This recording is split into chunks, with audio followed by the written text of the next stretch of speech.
EFOCOM est opposé au projet de réforme des retraites porté par le gouvernement, et voici pourquoi.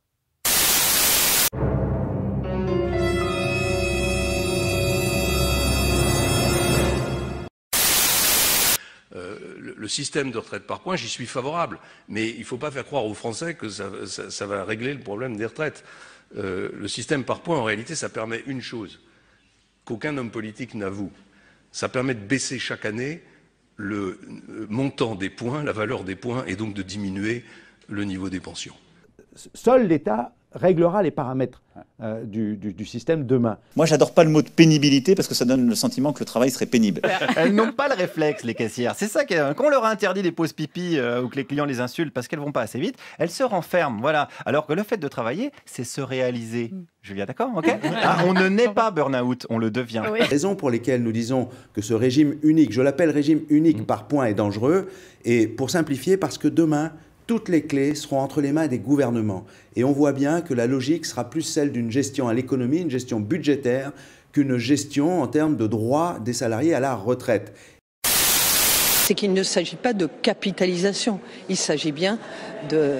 Nous allons, comme le système actuel d'ailleurs, être un système qui permet une transition complète. Mais... Je pense que ce gouvernement, ce que j'expliquais à une journaliste ce matin, il a le défaut majeur de penser que ce qui est sa politique est juste et incontestable. L'âge pivot, 62 ans, ne bougera pas. Jean-Paul Delevoye veut aller jusqu'au bout de sa réforme et il ira jusqu'au bout de sa réforme.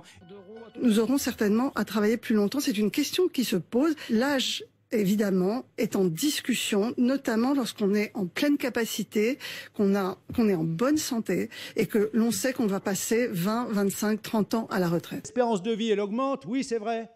Mais l'espérance de vie en bonne santé, c'est 63 ans. Le système à points en Suède, il y a un reportage récemment qui a été fait sur une chaîne de télévision. C'est une catastrophe, le système de retraite à points en Suède? Ben oui, parce que le taux de pauvreté est nettement plus élevé chez les retraités en Suède. Et vous y verrez dans ce reportage que des retraités jusqu'à 76 ans... Le point sera fixé à 10 €.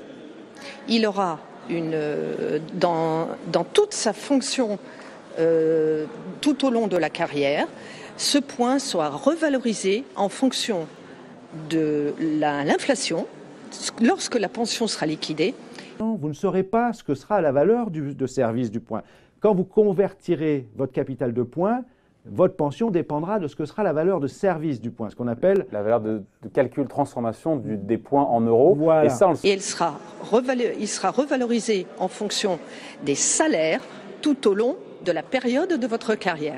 Il faudra constituer votre capital de points tout au long de votre vie active, dès l'entrée dans la vie active, malgré les difficultés d'entrer dans la vie active, pour les jeunes en particulier, qui sont confrontés à des CDD très courts, malgré des périodes de temps partiel imposées, parce que vous n'avez pas d'autre boulot qu'un boulot à temps partiel. La question de l'emploi, elle est majeure du point de vue de l'équilibre des systèmes de protection sociale. Ce que nous gagnerons ici, ce sera bon pour les autres. Ce que nous perdrons ici, ce sera mauvais pour les autres également. Il faut que nous soyons nombreux. Je crois, moi, beaucoup à la force du nombre.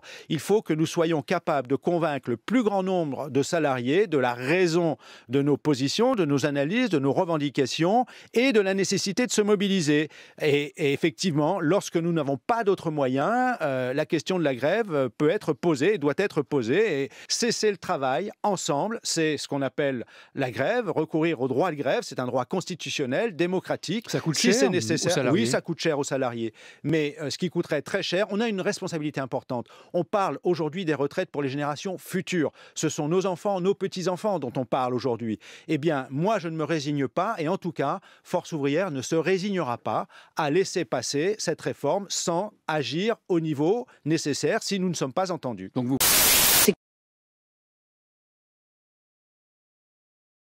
Vous vous souvenez, pendant la campagne de Macron, il disait oui, dans un an, il n'y aura plus personne dans la rue. Raté.